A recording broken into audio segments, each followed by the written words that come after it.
যাদের বয়স আজকে 15 বছর বা 20 বছর হয়েছে, তারা ভোট কি জিনিস তারা তো বলতে পারবে না, তারা তো ভোট দিতেই পারেনি।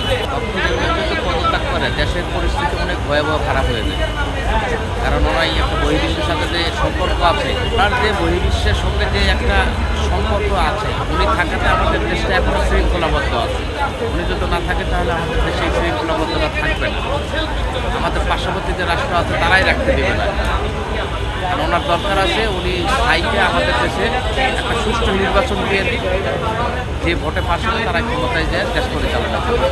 সাধারণ জনগণ হিসেবে চাই ডক্টর ইউনূস থাক, উনি সব পদের থেকে নির্বাচন দিয়ে যায়, তাহলে দেশের হাল ধরতে হবে। দেশের যে আইন শৃঙ্খলা বাহিনী আছে সেনাপ্রধানেরই ধরতে হবে আমাদের, এটা আমরা বলতে পারবো। এটা যারা পলিটিশিয়ান বড় বড় লিডার আছে তারা বলতে পারবে। কিছু লোক আছে তারা হয়তো দেশের ভাবমূর্তি নষ্ট করার লাইগে জুলাই অভ্যর্থনের পিছনে তাদের যারা চায় না যে জুলাই অভ্যর্থন হোক, তারা আবার একটা কুর ভিতর নামছে যেন দেশে আরও বিশৃঙ্খলা সৃষ্টি হয়। তারা চায় না যে এই দেশে সাহিত্য শাসন সেই 71 পরবর্তীতে একটা দেশ গঠন হয়েছে, তারা চায় না যে এইভাবে থাক, তারা চায় দেশটা আবার নষ্ট হয়ে যায়। আমরা ওইটা চাই না, আমরা চাই দেশ শান্তি শৃঙ্খলাভাবে আমরা বসবাস করি। এই দেশে শান্তি মানে যে গণতন্ত্রের যে একটা অধিকার আছে, সেই গণতন্ত্রের চর্চা অব্যাহত রেখে ডক্টর ইউনূস ভোট দিয়ে দেয়।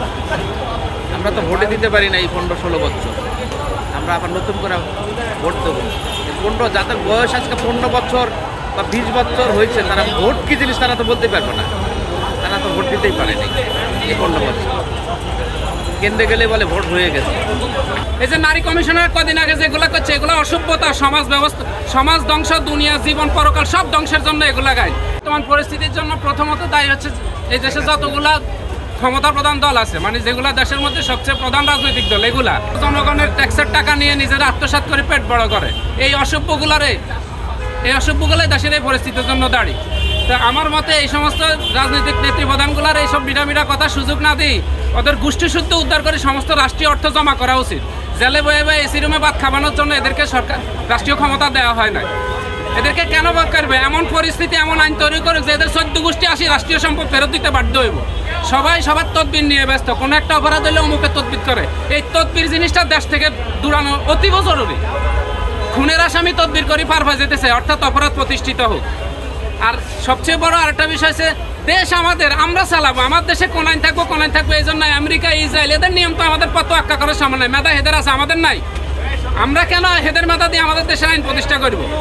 এই যে নারী কমিশনার কদিন আগে যেগুলো করছে, এগুলো অসভ্যতা, সমাজ ব্যবস্থা, সমাজ ধ্বংস, দুনিয়া জীবন পরকাল সব ধ্বংসের জন্য এগুলা গায়। এই সমস্ত অসভ্যগুলার কেন ওই জায়গায় যাওয়া দেওয়া হলো? আলেমদের বিষয়ে আমি একটা কথা বলি, আলোচনা করবো। ক্ষমতায় পাওয়া ছাড়া ইসলাম প্রতিষ্ঠা করা যায় না। আলেমরা আজ পর্যন্ত কেউ কি আজ পর্যন্ত গেছে যে আমার ইসলামের এই 100টা আইন নিয়ে গেছি, এটা প্রতিষ্ঠা করতে হইব?